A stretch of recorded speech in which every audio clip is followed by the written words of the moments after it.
Welcome to this week's edition of Trading Bits and Bytes. I'm Susan Littlefield. From heat and rain to some cooler days, and the crops this week have seen it all.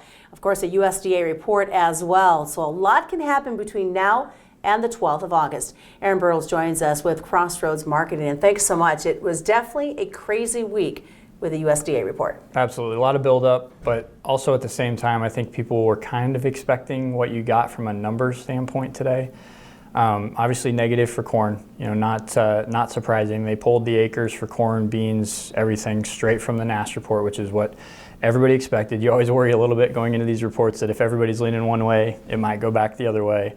But we got those numbers that we were expecting here today. Got the same yield as well, which is one of those things that looks at it like more of a punt down the road to maybe the August report that they'll be looking forward to as we move forward here. So it wasn't exactly different from the expectations as far as what the numbers you got. The reaction was the thing that really impressed me with today.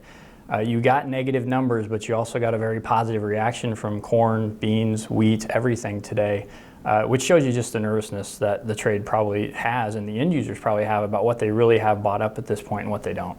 You talk about that nervousness, and that's something that we're going to see build maybe until that August 12th the numbers come available? Well, I think especially if you look at the weather as we move forward here, you've got a heat ridge is starting to build as you get into what would be pollination time this year, which is the end of June, early August, not typical for what we're used to. We're used to kind of being past the weather problems at this point, but now that we've had a later season, we've got weather to worry about later in the year, everybody's going to have to kind of transition their mind to thinking about this being more like the end of June, the 4th of July timeframe as we're coming up into this report. So I do think it will matter whether or not this forecast holds. If the forecast holds, then you're going to see a lot of anxiety going into this August report by the trade and users trying to get things bought up ahead of that time so they're not sitting there caught red-handed, waiting to see what these numbers are in that August report. So for guys that are holding on to old crop, what are you guys suggesting as you talk to your clients? Are they keeping it in the bin, or doing some marketing, getting ready to go? Oh, you'd certainly have to feel good about the reaction today. I don't think there's anything about today that would make you want to just jump out and sell your grain that you still have at this point. You will have to be paying very close attention as you walk into this August report, because you get closer to this report depending on what the action is. You're going to have to take your choice as to whether you want to stick around and wait and see if you're right about how low this yield's going to be. Because they're going to play a certain yield going into this report.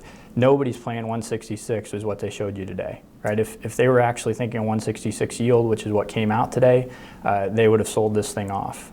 They didn't, so I think most people are expecting lower, and we'll see what they're expecting as you walk into that. We're seeing a lot of basis changes too, not only here in Nebraska, but all across the Midwest. Yeah, that was your first indicator that the end users are not in the place they want to be, either out of fear that they're not going to have crop at the end of this year to be able to get bought up, or just really, really concerned about the fact that they need to get their bases covered and they are not where they need to be. So that was your first indicator coming in today that this market was leery and nervous. And if that stays strong, and it will now just because of this report, you should be looking at some fall basis opportunities here before you get to that August report to maybe be able to lock up some bushels at a basis that we haven't seen around here for a very long time. For that livestock producer that's looking at the numbers that came out on Thursday from the USDA, and as they look to the August 12th report and beyond, how should they be thinking about marketing to make sure that they've got the feed that they need come fall? Yeah, if you haven't already got your needs booked up, you need to really be leery with the report that we had today that this maybe won't sell off. I do think if you pull the heat out of this forecast, you could work back down to the lower end of the range that we've seen. But if you don't, it's going to be tough to do that. So you're going to just have to make a choice as to what kind of risk you're willing to take. Are you willing to risk the fact that if we have a yield that's 6 bushels below this and we lose 2 to 3 million acres, that you could see $5 corn? And it could last for a little while as you go through the wintertime. And finally, I know that the USDA report looks at global numbers as well, and Russia was an area that you saw some big changes in. Yeah, really the wheat story today, wheat being the strongest market, but obviously it's been the weakest market as we've come into this. The global numbers were the big thing. You didn't really have any changes locally here as far as crop size from what was expected coming into this.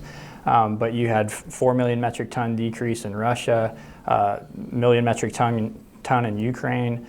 million metric ton, 1.5 million in Canada, Australia. So a lot of world numbers that were shifted today because of their weather problems. Lots of things to think about before we know it. That August 12th report will be here. Yeah, you're going to have to watch really closely as we move into this with the weather. That's going to be the big factor as we move forward here. All right, thanks so much, Aaron. Thank you. Aaron Bertles joining us today with Crossroads Marketing. That's Trading Bits and Bytes. I'm Susan Littlefield.